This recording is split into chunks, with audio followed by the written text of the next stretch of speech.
Okay, good afternoon, everyone, and welcome to the new home of the Queen Anne's County Board of Education at 115 Vincent Street. My name is Dr. Matthew Kibler, Interim Superintendent of Queen Anne's County Public Schools. I'd like to start by asking everyone that is able to please rise for the singing of our national anthem by Kent Island High School sophomore Sarah Cannon, Queen Anne's County High School senior Alexander Lopez, and afterwards, please remain standing for the Pledge of Allegiance.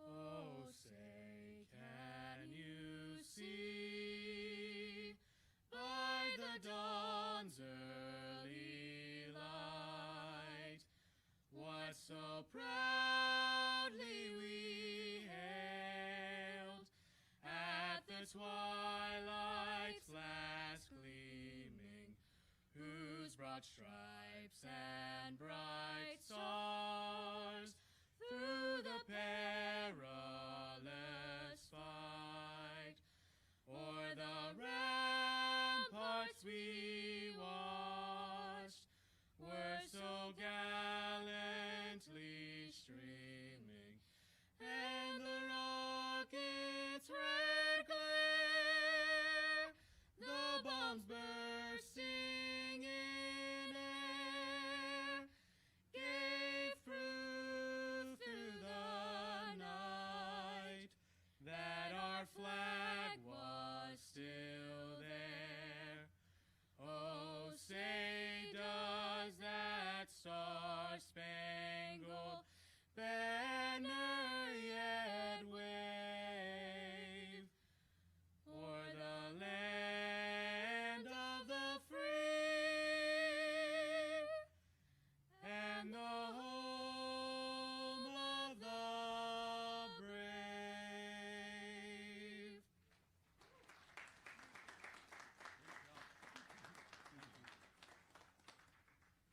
That was great. Thank you so much. And now please join me in reciting the Pledge of Allegiance. I pledge allegiance to the flag of the United States of America and to the republic for which it stands, one nation, under God, indivisible, with liberty and justice for all. Thank you. Please be seated. Before I offer a few brief remarks, I'd like to begin by recognizing some of the individuals that are here with us today. First off, Board of Education members, President, Ms. Shannon Bent, Vice President, Ms. Alexis Capes, Board Member, Mr. Matthew Dreyer, Board Member, Ms. Carrie Sutherland, Board Member, Ms. Kendra Eichler.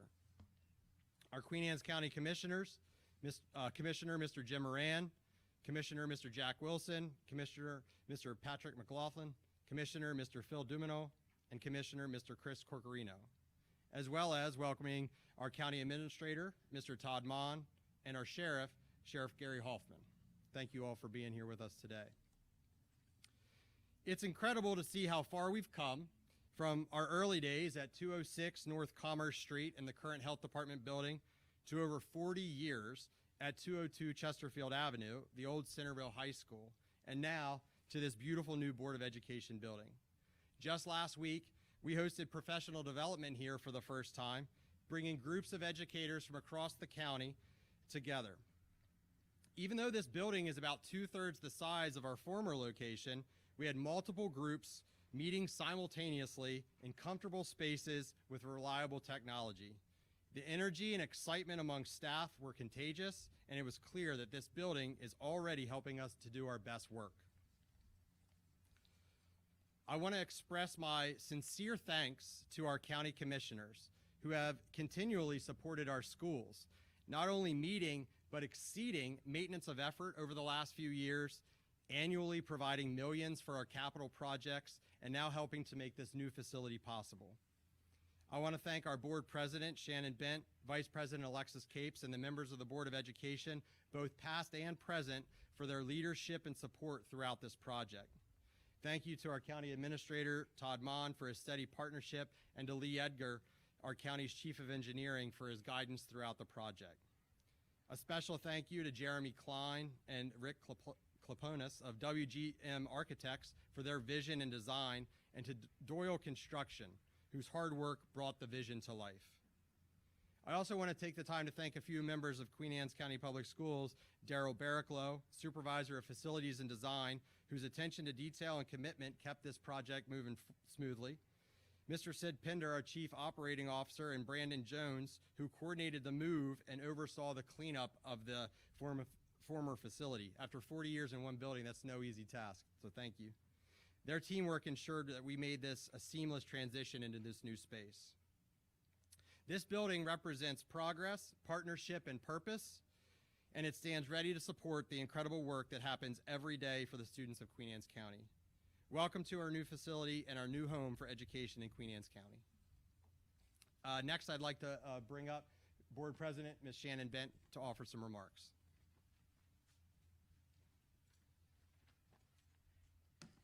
Good afternoon. I heard a few things that I'm going to read. He said them. I did not copy his paper. I did mine separately. So, good afternoon, everyone, and thank you for allowing me a few moments to speak on this wonderful occasion. In all big and worthwhile projects, there are always many opinions about what should be done, how, when, and by whom. That's part of what makes progress both challenging and meaningful. The completion of the project shows what we can accomplish when we pull together, how we can look beyond differing opinions and criticisms to create something wonderful for the future of our youth, a foundation that will serve generations to come. On behalf of the Queen Anne's County Board of Education, I want to begin by sincerely thanking our county commissioners for their continued support and partnership. Their commitment helps make QACTV one of the best school systems in the state, and I believe in the country. The commissioners have consistently prioritized our students' education and well-being while openly supporting the development of our teachers, administrators, and staff who dedicate themselves to helping our students succeed every day.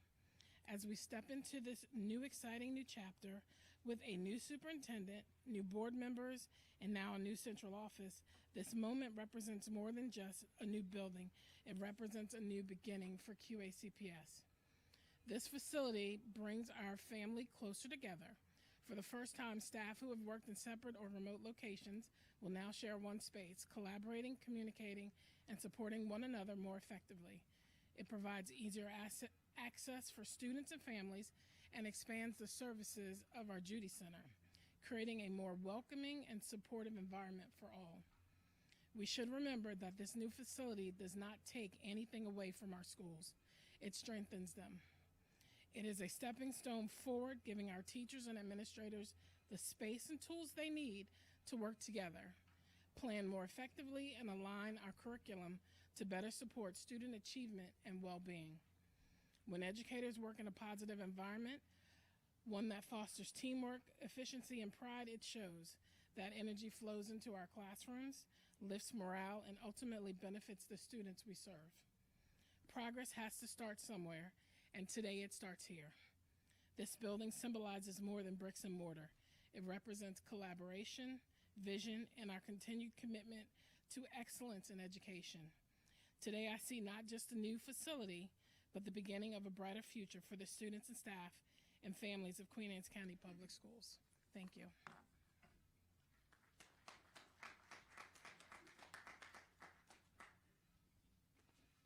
Next, I'd like to invite up County Commissioner Jim Moran. Yeah, we should be worried. I have notes, so that's not something I normally do, but I wanted to do it on this occasion.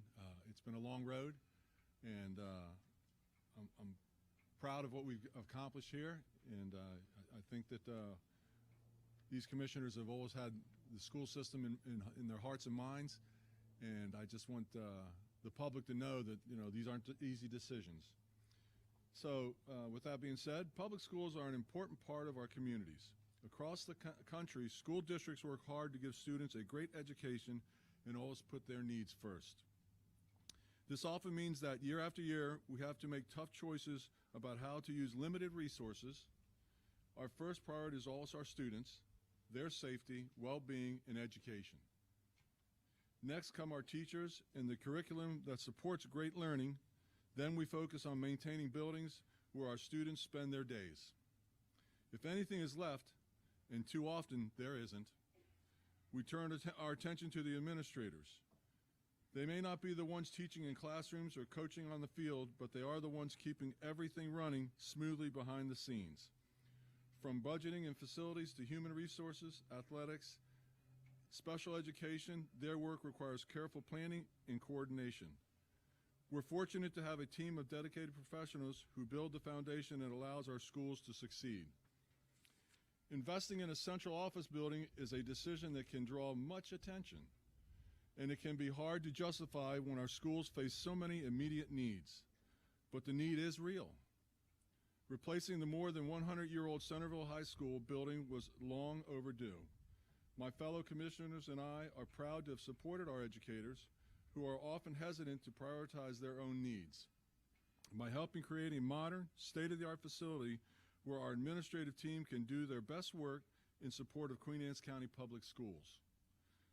Now, when new teachers, coaches, or administrators come to interview at Queen Anne's County Public Schools, they see modern, welcoming spaces that reflect our county's commitment to excellence.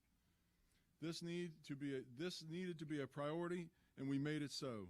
Together, we've established a new legacy for our citizens and their youth, which will serve our public school system effectively and efficiently for decades to come. And the only other thing I want to add is this journey started 7 years ago. 7 years ago, the commissioners sat down and we discussed, what should be a priority.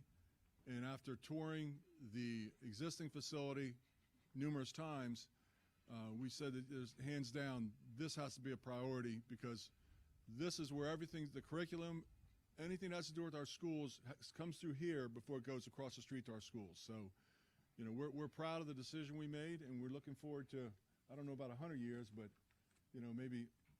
maybe, we'll see. Thank you very much.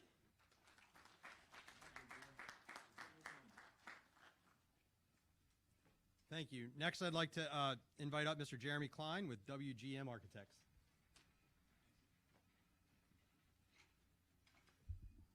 Thank you very much.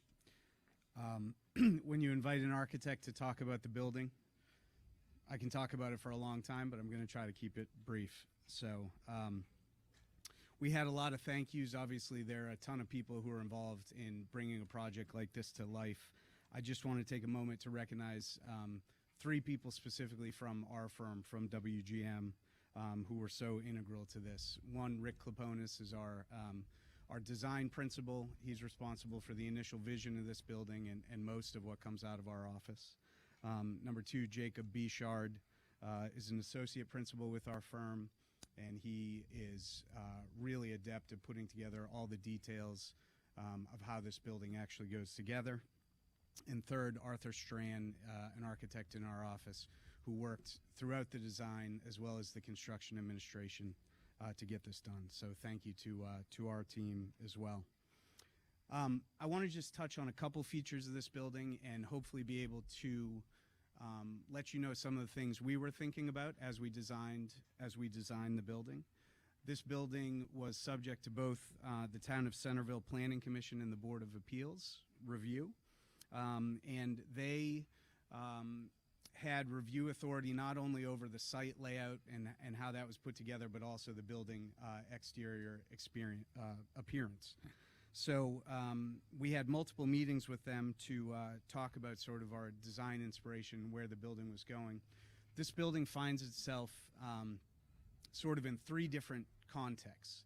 We have the immediate context that's around us right now of the YMCA, the high school, the county office building. These are all fairly contemporary buildings, certainly by Centerville standards. So that was certainly an inspiration that played into this building. Second, we have the local context of the town of Centerville. And that really came out in this building through the use of the brick as an important civic building. You see that downtown, obviously in much more traditional forms, but we wanted to use that material.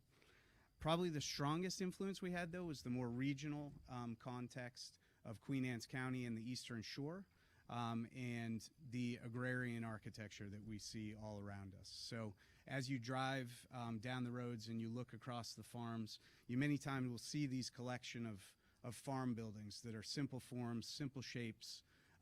As you're looking across a vista, they might start to blend together. You're not sure where one stops and the other one starts. And that was a really important sort of influence that we took when designing this building. So you'll see these forms, and as you approach it from different directions, it's always going to present a different appearance, a series of smaller volumes sort of aggregated together. Materially, we also pulled off of that agrarian influence.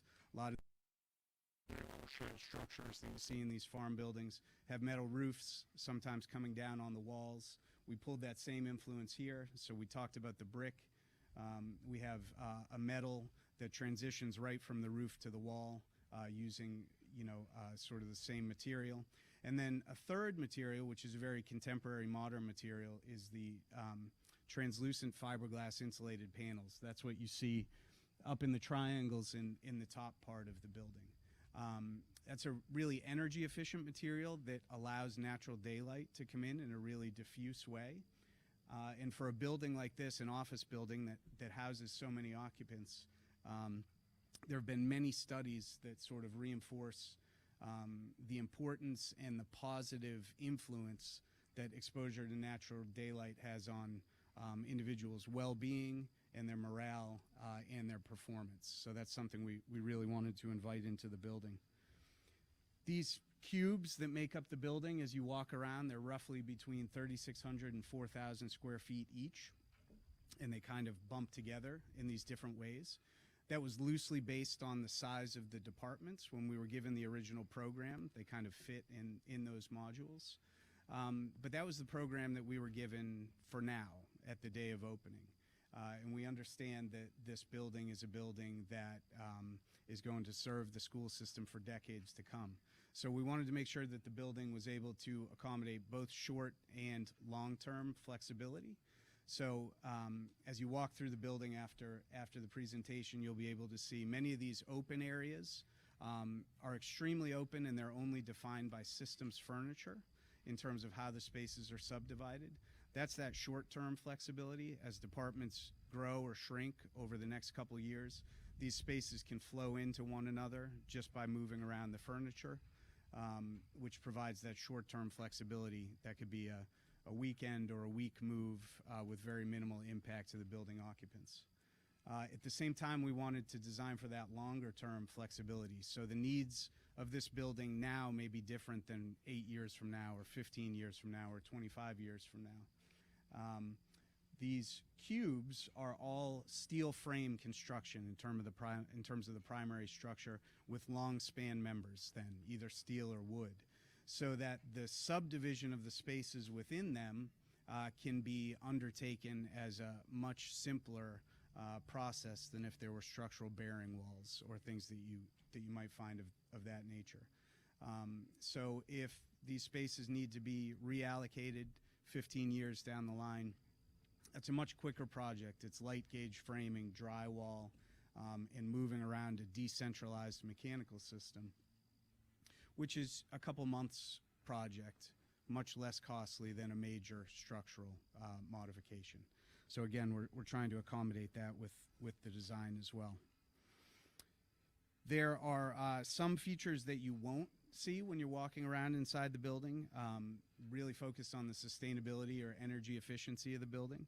The total cooling capacity of this building is 130 tons, and that's primarily served by a geothermal system that's under the parking lot that we're standing in right now. There are 60 wells or boreholes that go down 350 feet each.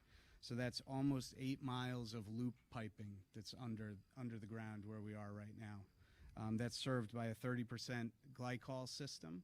And those run into, I mentioned, a decentralized mechanical system in the building. It's called a VRF system, variable refrigerant flow. This is decentralized units throughout the different spaces so that spaces can be individually heated or cooled based on individual needs. Again, that's much more flexible for future reorganization as well. Fresh air is supplied through 5 dedicated outdoor air rooftop units, which are hopefully mostly screened by the building architecture as you move around the building. And it's an all-electric building. There are no fossil. Lighting is all LED. The use of artificial light in the space, again, is the need for that is reduced by the amount of daylight that's let deep into those open spaces. But all of the lighting controls, or many of the lighting controls, are also fitted with 0 to 100% dimmers so that occupants can adjust those based on the light levels that they may need at any certain time. I want to close on a little more personal note. Our firm is located here in Queen Anne's County. I also live in Queen Anne's County with my wife and my family. We have 3 kids in the school system. So this is a project that's been near and dear to my heart as we've been working on it. I think we have a wonderful school system. We've loved that our kids are in it. I think we have great teachers. I think we have great administrators, and I think we have great support staff. To be able to work on a building like this that hopefully contributes to the success of that school system and supports it for many years to come is something that I'm extremely grateful to have had the opportunity to work on. So thank you very much.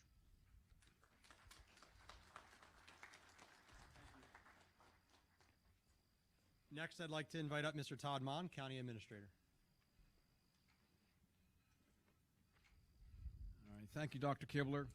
Well, as Jeremy presented to you many exceptional features of this beautiful new facility, I'm pleased to relate that this capital investment that we are proudly here to dedicate today is only one of many initiatives by our county commissioners and staff have undertaken to bring our county into the 21st century over the past several years. Be it facilities, programs, operations, our successes are many. And of all these successes, they are all directly aimed to the benefit of our citizens and our communities. Just a few examples: installation of state-of-the-art turf fields at both our high schools and 2 of our county parks. Another important essential capital improvement completed in 2019 was our new circuit courthouse in downtown Centerville, the first courthouse in the state of Maryland, designated and designed with modern technology to make it a completely fully electronic courthouse. We also engaged in a public-private partnership to establish the finest YMCA active aging center in the state of Maryland, right here in Queen Anne's County. And if you haven't been there, I'd be happy to take you on a tour anytime. But if you haven't been there, seriously, it's a wonderful facility. Please make a trip to check it out. Also right here on this campus, completed in 2016, behind us is our Vincent building, which provides modern amenities to house several other county services, including our Office of Planning and Zoning, our Board of Elections, and our fabulous team at QACTV who are filming us here today for this event. This facility was also designed by our own resident architect, Jeremy Klein with WGM Architects, and the facility features many modern efficiencies and significantly reduced the county's reliance on rental space and outdated mechanical equipment. Alongside all of these capital improvements, we have significantly advanced our environmental goals throughout the county. These projects include deployment of multiple solar arrays, implementation of modern geothermal heating and cooling systems, and the completion of widespread LED lighting systems all across our county facilities, all of which reduce our carbon footprint, contributes to a healthier environment, and secures long-term energy savings. And just as we educate our youth in our schools, we serve populations both young and old through their county library system. We recently completed a major capital expansion at the Kent Island Library branch on Kent Island. And new technology has permitted us to pursue many unique initiatives to better serve residents throughout Queen Anne's County. Examples include a remarkable book lending machine installed in Crumpton, and of course, our new mobile library bookmobile, which makes tracks countywide. Going forward, we are pursuing final restoration of our historic courthouse, additional athletic facilities, park amenities, including a new rec center, a pedestrian overpass over US 50 to connect our trail systems and to provide interconnectivity for both residents and visitors. So under the leadership of our county commissioners, we truly have a bright future ahead. And we may even have a new sheriff's office in the future one of these days as well in the plan. So that concludes my remarks, and without further ado, I think I want to invite up some representatives to cut the ribbon. So I'd like to have all our elected officials come up, our county commissioners, our sheriff, our Board of Education members, please come on up. I think the architect's going to be up here as well. I have representatives here from the construction company. Doyle, would you come on up, please, and get a pair of scissors? Daryl Bricklow, our project manager on the project here, coming up. So, all right.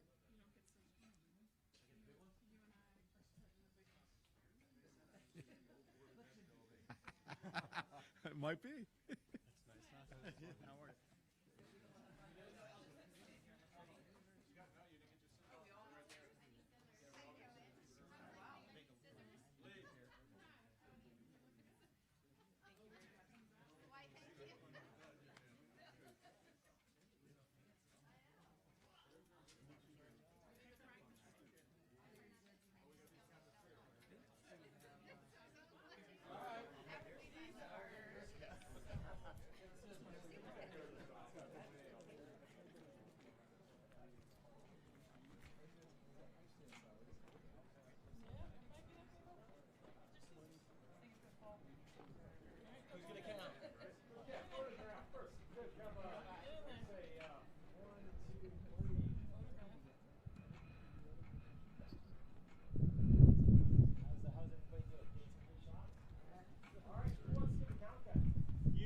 This does conclude our ceremony. I want to thank everyone for being here today to celebrate this milestone with us. Your support and partnership made this moment possible, and it truly reflects what can be accomplished when our community works together on behalf of both our students and our schools. Thank you all. I think we're going to have some refreshments and tours for those that like to stick around, but thank you all again very much. I appreciate it.